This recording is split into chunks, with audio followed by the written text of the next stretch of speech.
پیارے بچوں، آج ہم کرنے لگے ہیں رسد کی لچک کو متاثر کرنے والے عوامل کہ وہ کون سے فیکٹرز ہیں جو الاسٹیسٹی آف سپلائی کو انفلوئنس کرتے ہیں یا متاثر کرتے ہیں۔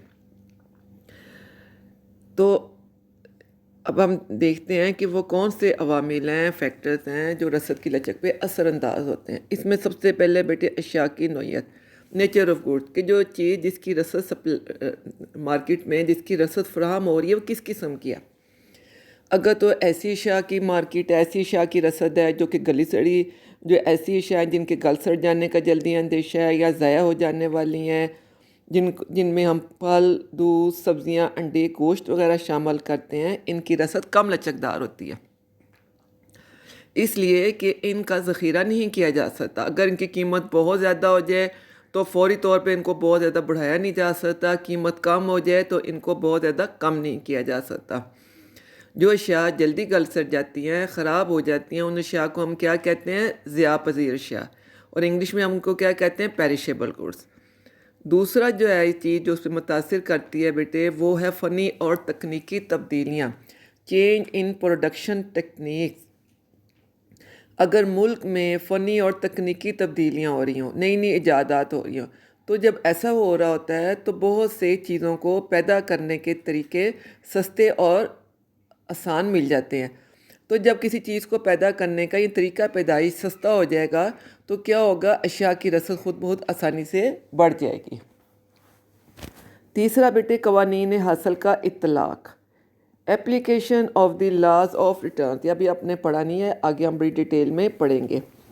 تو آپ یہ صرف پوائنٹ آپ سمجھ لو کہ اشیاء کی پیداوار کا عمل، کوئی بھی جو ہم چیز پیدا کر رہے ہیں وہ 3 مراحل سے گزر سکتی ہے۔ یا تو وہ قانون تکثیر حاصل کے تحت، یا قانون تقلیل حاصل کے تحت، یا قانون یکسانی حاصل کے تحت۔ اگر تو پیداوار کا عمل قانون تکثیر حاصل کے تحت جا رہا ہے تو اشیاء کی پیداوار کو بڑھانا بہت فائدہ مند رہتا ہے۔ تکثیر حاصل کا مطلب ہے کہ جتنا ہم اس میں عاملین پیدائش لگا رہے ہیں اس سے ہمیں وصولیاں زیادہ ہو جاتی ہیں، ہمیں لاگت سے زیادہ حاصل ہوتا ہے، کاسٹ سے زیادہ ریونیو مل جاتا ہے، تو ان کی رسد آسانی سے بڑھائی جا سکتی ہے، ان کی رسد کو آجر بڑھا دیتے ہیں۔ لیکن جب اشیاء قانون تقلیل حاصل کے تحت تیار ہو رہی ہو، یعنی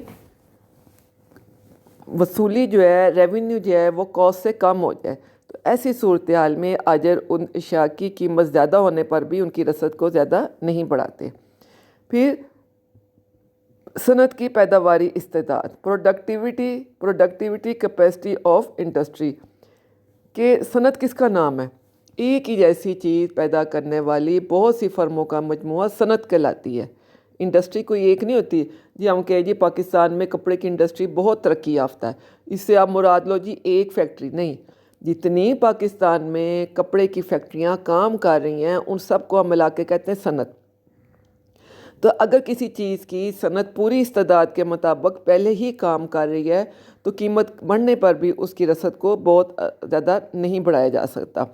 اور اگر کسی صنعت میں پیداواری صلاحیت، پیداواری گنجائش موجود ہے، یعنی ابھی اس پہ ہم اور بھی اس کو زیادہ، یعنی کہ تھوڑے مزدور اور لگا کے انہیں مزدوروں کو اوور ٹائم دے کے یا مشینوں کو زیادہ دیر چلا کر ہم پیداوار کو بآسانی بڑھا سکتے ہیں، تو کیا ہوگا؟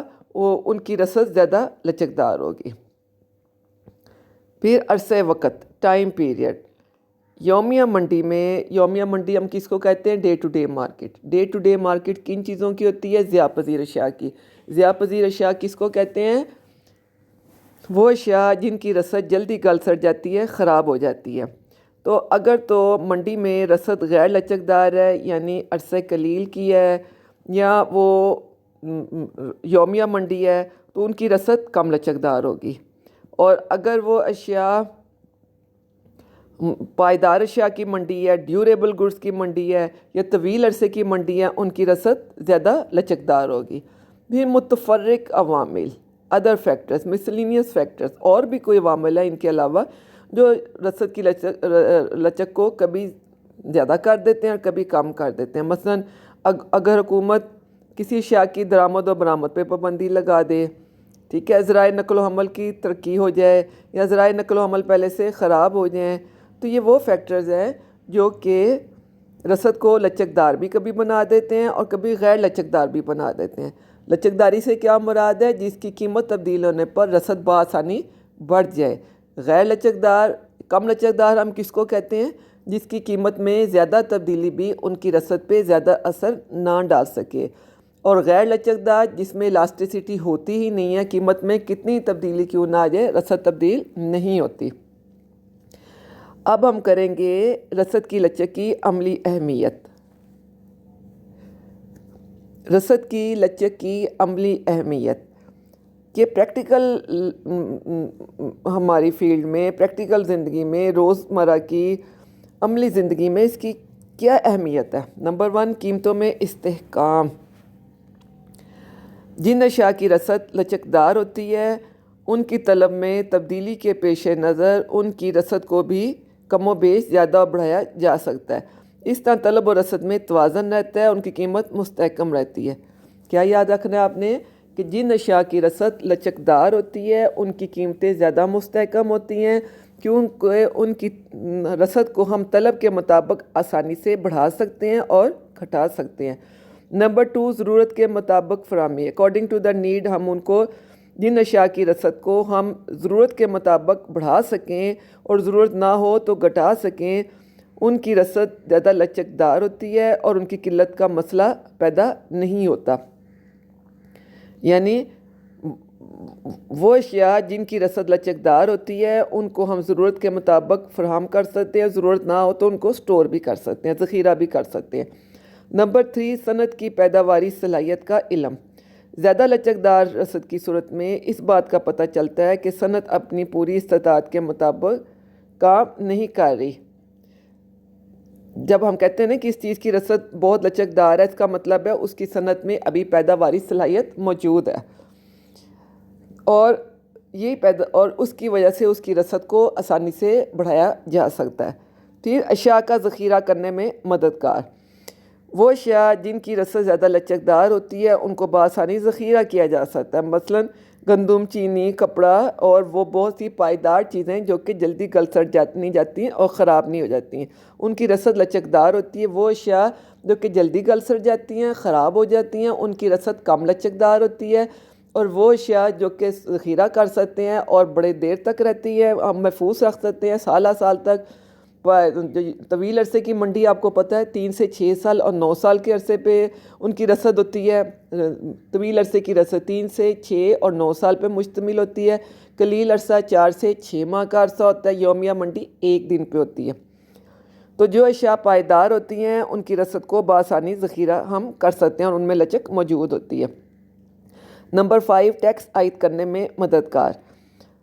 جب حکومت نے ٹیکس عائد کرنا ہوتا ہے تو وہ رسد کی لچک کو سامنے رکھتی ہیں۔ وہ اشیاء جو کہ زیادہ لچکدار ہوتی ہیں ان پہ اگر حکومت ٹیکس عائد کرے تو ان کی طلب کو زیادہ متاثر نہیں کرتا، کیونکہ اس کو پیدا کرنے کا اس کو پیدا کرنے والے ٹیکس کا بوجھ صارفین پر آسانی سے منتقل نہیں کر سکتے۔